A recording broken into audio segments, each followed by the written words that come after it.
네, 벌써 상반기가 다 끝났습니다. 이제 부동산의 하반기가 접어들었는데요. 부동산 시장이 하반기는 어떠한 전망과 방향으로 갈지 알아보도록 하겠습니다. 우선 부동산은 여러 가지가 정책적으로 많은 변화가 따르게 돼 있는데요. 하반기 시장에는 아무래도 금리의 인하의 가능성이 하반기 시장의 굉장히 변수라고 보실 수 있겠습니다. 보통 금리 그러면 금융, 은행, 부동산과 아주 밀접한 관계에 있기 때문에 이 특히나 금리에 대한 거는 굉장히 민감한 부분이라고 보시면 되겠습니다. 그리고 요새 소위 말하면 사오실 바보 굉장히 많이 듣는 얘기죠. 정부에서 사실 부동산에 대한 이 시장의 흐름을 자율적인 시장의 흐름을 맡기는 게 아니라 지나치게 조금 개입을 하다 보니까 이러한 용어가 나왔는데요.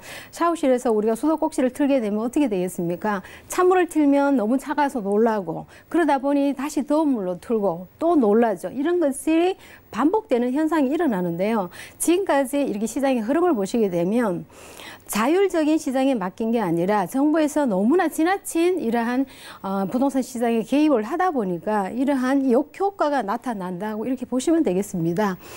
그리고 지금 정부에서 3기 신도시를 발표했는지 얼마 안 됐는데요.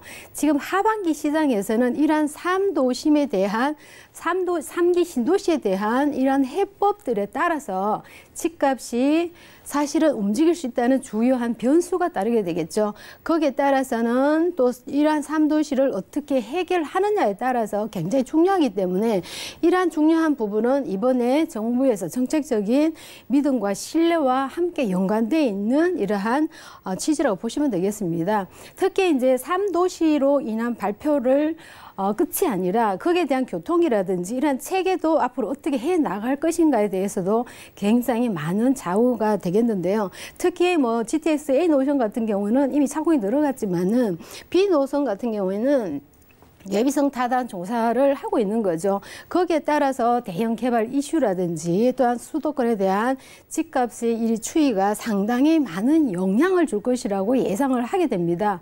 또 하나는 요새 많이 뉴스만 틀면 많이 듣던 얘기죠. 분양가 상한제 규제 발표를 했는데요. 이미 시행을 하고 있습니다.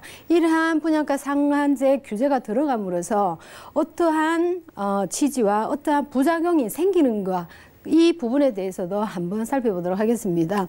전반적으로 이러한 주제를 가지고 간단하게 살펴보는데요. 지금 3도시가 발표했는지가 1차가 이미 작년 18년 12월 달에 발표를 했죠.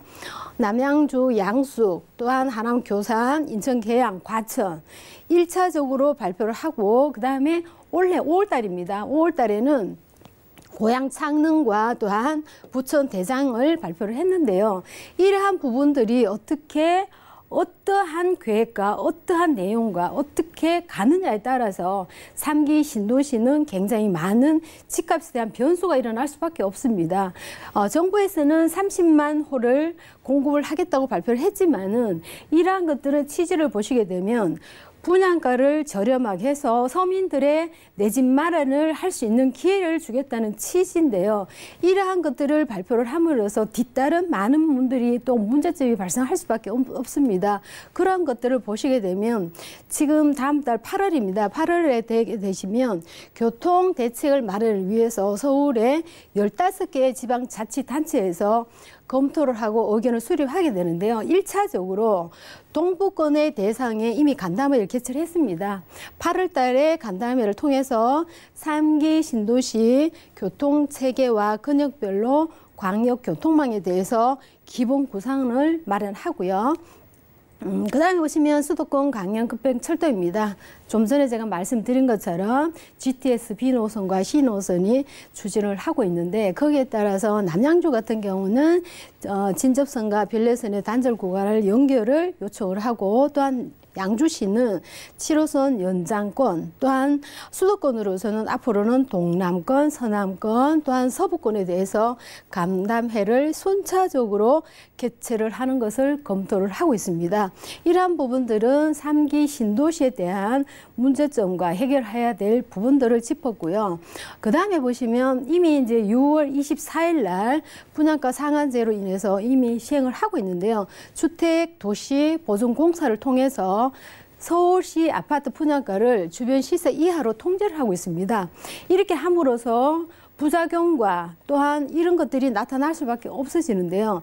분양가가 낮다 해도 사실 강남이라든지 한강 주변으로 아파트는 대출 없이 가능한 9억 이하의 아파트가 사실 있을 수 있을까요?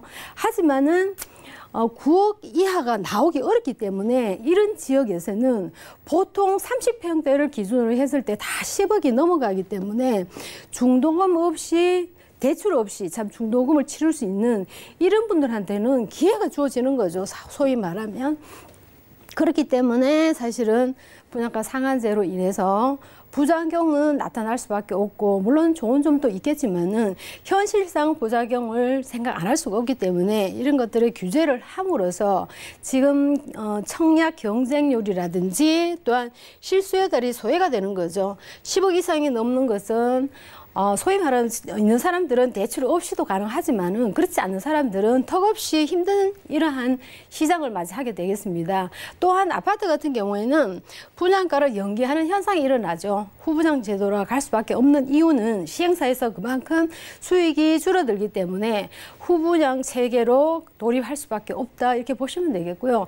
거기에 따라서 또 공급이 그만큼의 시행사는 수익이 줄어들기 때문에 아파트 공급을 감소하는 현상이 일어나기 때문에 이러한 부작용도 다시 한번 생각해 볼 수 있다 이렇게 보시면 되는데요. 지금 부동산은 하반기 시장에서는 이러한 것들을 취지로 목적으로 간단하게 살펴볼 수 있는 내용이라고 보시면 되겠습니다.